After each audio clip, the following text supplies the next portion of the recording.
안녕하세요. 오늘의 TV 바닐라입니다. 책을 읽고 질문을 만듭니다. 그 질문을 삶에 연결합니다.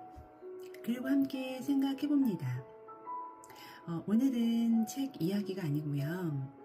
요즘 제가 방사선 치료를 받으려고 병원을 다니고 있는데요. 치료를 받다가 이거 한번 유튜브에서 이야기해보면 좋겠는데 하는 그런 경험이 있어서 카메라를 한번 켜봤어요. 우선 저는 그 폐암이라서 오른쪽 폐에 그 방사선 치료를 받고 있어요. 치료를 받을 때는 양압기라는 장비를 착용하는데요. 예를 들어 이런 양압기를 착용을 하는데 이 양압기를 통해서 들어오는 바람이 굉장히 세더라고요.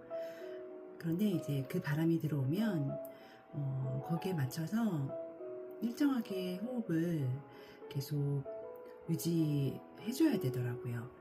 몸이 이렇게 조금이라도 움직이거나 그러면 방사선이 그 정확한 위치를 찾을 수가 없기 때문에 호흡도 최대한 일정하게 유지해야 된다고, 그게 굉장히 중요하다고 그랬어요.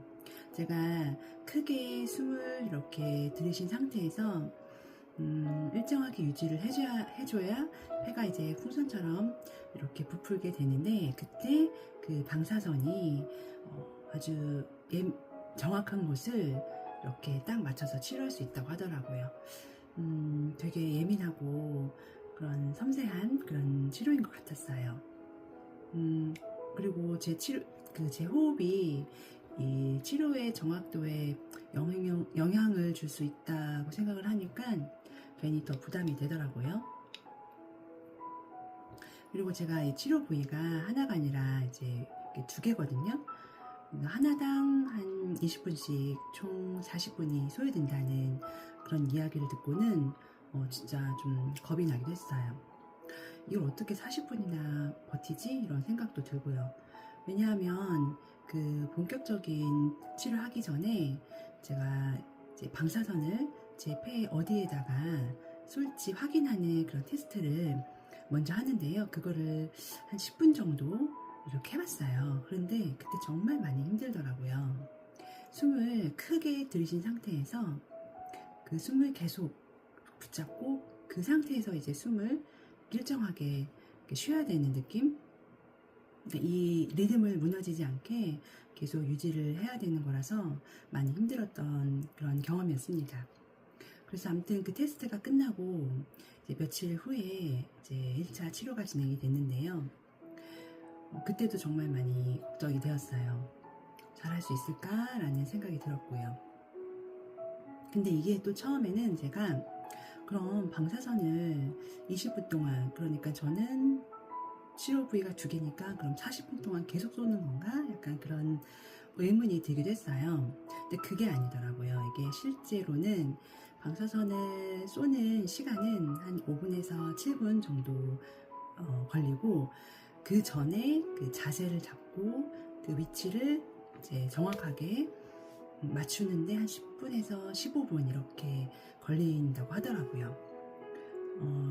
치료 내내, 그러니까 20분 동안 계속 같은 호흡을 유지해야 하는 거죠, 결국은.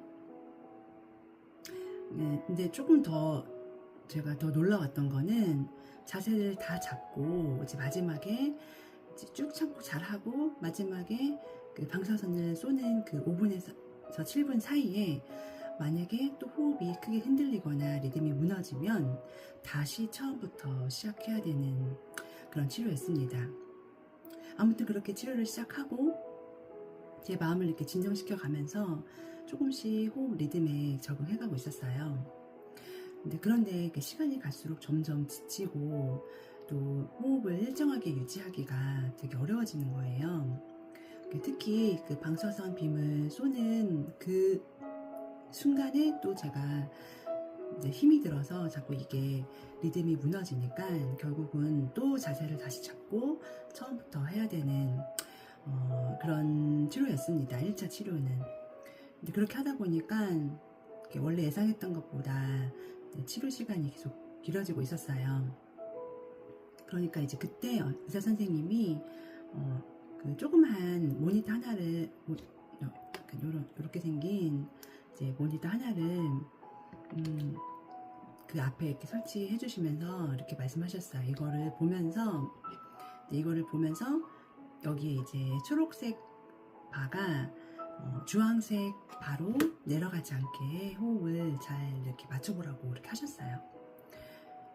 이제 이 모니터가 뭐냐면 이제 호흡 상태를 계속 실시간으로 이렇게 보여주는 그런 화면인데, 이 호흡이 일정하게 유지가 되면 초록색에 있고 조금만 흐트러져도 바로 주황색으로 이렇게 바뀌는 거예요. 그래서 그때부터는 정말 온 신경을 이 초록색 바에만 맞춰서 제가 있었어요. 이 숨을 들이쉬고 내쉬고 리듬을 놓치지 않으려고 있는 힘껏 집중을 했죠. 이제 조금만 흐트러져도, 숨이 흐트러져도 초록색이 순식간에 주황색으로 바뀌니까 어떻게든 초록색을 유지하려고 그렇게 했습니다. 아무튼 어느 정도 조금 진정이 돼서 호흡의 리듬을 타고 있었어요. 그래서 이렇게 하면 되는 거구나 하면서 초록바 유지하면서 조금 적응이 되었을 때 제가 정말 신기한 경험을 했어요, 여러분. 정말 딱 한순간 제가 딱 1, 2초 정도 다른 생각을 했거든요. 그런데 그때 그 초록색이 주황색으로 확 바뀌는 거예요. 그러고는 또 제가 리듬을 잃어서 계속 이제 흐트러지게 되는 거예요. 그 순간 뭐야, 이 호흡과 뇌는 정말 연결되어 있는 거구나, 이런 생각이 또 딱 스쳐 지나갔어요. 그래서 궁금해서 이거 치료 끝나면 집에 가서 한번 이제 찾아봐야 되겠다, AI한테 물어봐야 되겠다 하고 집에 오자마자 제가 열심히 검색을 해봤습니다. 궁금하시죠? 뭐라고 대답이 나왔을지. 우리의 호흡은 이렇게 두 가지 방식으로 조절이 되는데요. 자동 호흡과 그리고 이제 의식적인 호흡, 이렇게 두 가지로 조절이 된대요. 자동 호흡은 지금 제가 이렇게 말을 하면서도 편안하게 숨을 쉬는, 그러니까 숨을 자동으로 조절하는 뇌가 알아서 숨을 쉬게 하는 거고, 의식적인 호흡은 숨을 크게 쉬어야지, 지금 타이밍에 맞춰야지처럼 내가 직접 조절하는 거예요. 예를 들면 요가 같은 거 할 때 숨 들이쉬세요 내쉬세요 이렇게 하잖아요. 이제 그럴 때 의식적으로 숨 쉬는 것처럼요. 근데 제가 한 방사선 치료 중에는 평소처럼 자동으로 하는 게 아니라 의식적으로 항상 계속 호흡을 이렇게 유지했어야 됐던 거예요. 근데 그 순간 제가 잠깐 딴 생각을 했잖아요. 그래서 그때 그 순간 그런 의식적인 호흡에서 다시 자동 호흡으로 딱 바뀌면서 리듬이 흐트러진 거라고 그렇게 대답이 나왔어요. 그래서 이번 방사선 치료를 하면서 생각보다 어려웠던 건 그렇게 호흡을 유지하면서 다른 생각을 하지 않는 그런 것이었어요. 그래서 이쯤에서 여러분께 질문 하나 드려볼게요. 만약 지금부터 딱 1분 동안 아무 생각도 하지 말라고 한다면 가능하실 것 같으신가요? 저는 이번 치료를 통해서 그게 생각보다 훨씬 어려운 일이라는 거를 정말 몸으로 배웠습니다. 생각은 참 멈추기 어렵지만 그래도 호흡은 우리가 의식적으로 바꿀 수 있는 그런 것 중에 하나구나 라는 것도 함께 배우게 된 것 같아요. 오늘 그 방사선 이야기와 호흡 에피소드 어떠셨나요? 흥미로우셨는지도 궁금합니다. 어제 2차 치료를 했고요. 그리고 오늘 이 유튜브 방송을 끝내고 나서 이따가 오후에 이제 3차를 갈 건데요. 그래도 1차 때는 좀 많이 힘들었는데 어제 2차 때는 그래도 1차보다는 아주 조금 이제 수월했어요. 그리고 오늘은 그래도 어제보다는 조금 더 수월하지 않을까, 수월했으면 좋겠다라는 생각입니다. 여러분도 오늘 하루 한 번쯤은 자신의 호흡에 한번 귀 기울여 보시면 좋을 것 같아요. 편안한 호흡과 함께 오늘도 좋은 하루 보내세요. 지금까지 오늘의 TV 바닐라였습니다. 다음에 또 만나요. 안녕.